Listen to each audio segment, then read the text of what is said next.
And here's your China Brief this morning, a look at what's making headlines in national newspapers. And most media are actually focused on President Xi Jinping's upcoming trip to Europe that's been confirmed. And France, Hungary, and Serbia is on that list. And Xinhua rolling out a microsite even dedicated to his visit and touting China-Europe ties. His trip, as we talked about, starting on May 5th, will be Xi's first visit to the EU in about 5 years. And Xinhua says his visit will inject, quote, new impetus into world peace and development. The Global Times also saying that Xi's trip shows China and Europe are exploring the prospects of cooperation in an era that has seen strategic competition intensify.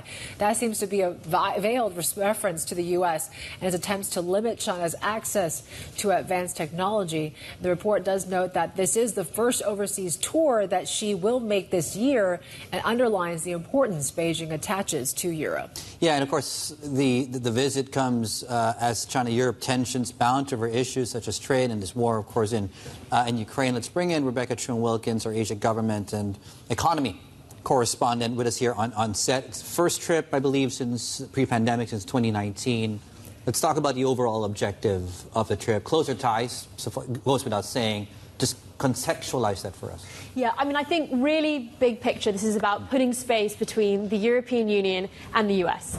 So in the last year or so, we've seen this real momentum growing that is moving the EU position closer to the US, particularly when it comes to looking at this series of mounting probes. So after that, France backed that probe into EVs. We've had them on all sorts of areas of other sort of new energy, green tech-related areas, on solar panels and so on. And we've even had, even before those results come in from those investigations, we've had Chinese firms pulling out of certain tender offers and certain bids and so on. So in some ways, the sort of big mission here is pretty clear. It's about convincing the European Union and convincing European powers that there are more benefits to doing business with China and keeping those trade lines open with China than moving closer to that US position. Now, if we look a little bit more detail in the kind of sort of itinerary of the trip, quite carefully constructed there, France, Serbia, Hungary, all nations where I think President Xi Jinping feels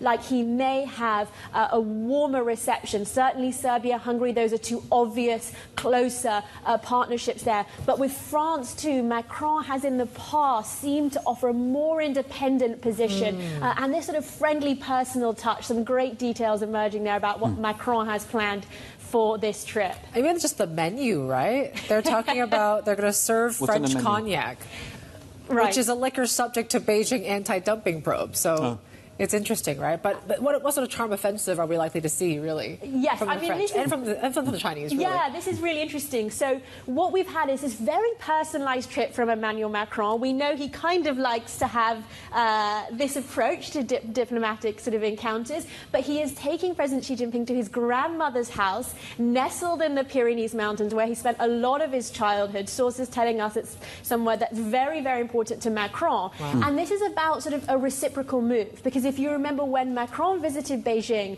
President Xi Jinping brought him to the Guangdong governor's residence, which is where his father was held a post, and they shared tea with Macron. So from Macron's point of view, this is about, again, building those very, very personal ties, and it speaks to this idea, right? Why is it that President Xi Jinping thinks that going to France is so promising, thinks that this may be a way for him to build a better ally within the European Union who's able to perhaps even advocate to slow down on some of these probes, having previously actually been a main backer of them?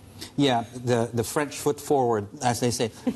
So you talked a little bit about Serbia and Hungary already. Just elaborate more on that as well. Yeah. What could they achieve in those two places? Two really interesting countries, because both countries, one that stand obviously closer to Russia, so important signaling there, tend to have sort of sided against or had this distrust in NATO, for example, and US-led institutions, but also both been very open to Chinese investment. So on the Hungary side, we have this potential for Chinese investment in railway infrastructure. That could be a sort of showcase for for the EU about the type of investment. Hungary is the only European country still that is a part of the BRI since Italy pulled out. So worth remembering, Hungary is sort of an important ally there, also has the potential to sort of be obstructive when it comes to EU policy on China. Serbia, important because she may be landing and arriving on the 25th anniversary of the Belgrade bombing, which is such a foundational moment of nationalist narratives in China. It's a very evocative moment